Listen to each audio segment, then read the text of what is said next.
bapfa uno munsi ntibashobora kubazwa mu Burundi, ntibashobora kubazwa ONU, ntibashobora kubazwa ababirigi.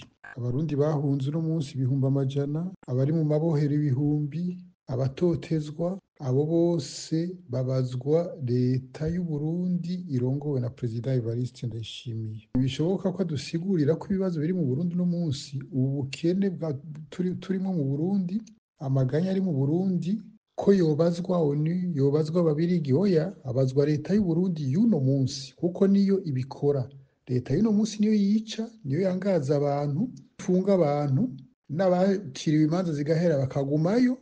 Ibyo ntiwoja kubibaza ababirigi, ntiwoja kubibaza abadagi, ntiwoja kubibaza ONU.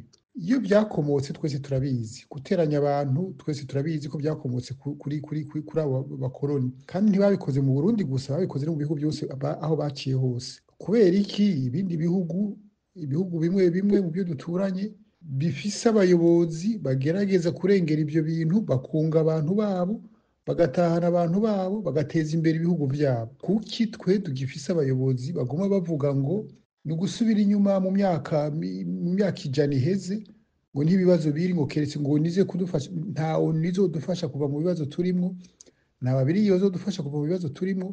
Inyishu y'ibyo bintu ni umukuru w'igihugu, nabo basangiye kuyobora igihugu, kuko nibo bafise ubushobozi bwo kwemera bakarabana mu maso na bene wabo batumvikana, bakavuga ati twicare tubogore igihugu, twicare tutabara igihugu. Igihugu naco n'abantu, igihugu n'abantu, nabo bari mu gihugu bariko barahangayika, ni twe twomowe turi hanze, abo bariko bari mu makambi bamerewe nabi, abo bicwa n'indwara, bicwa n'inzara, bicwa n'ubukene. Ibyo byose biri ku mutwe, bizobazwa umukuru w'igihugu ahari uno munsi n'abamufasha kuyobora igihugu, kuko nibo babitera, ni nabo bafise ubushobozi bwo kuvuga ati ibintu bigomba guhagarara.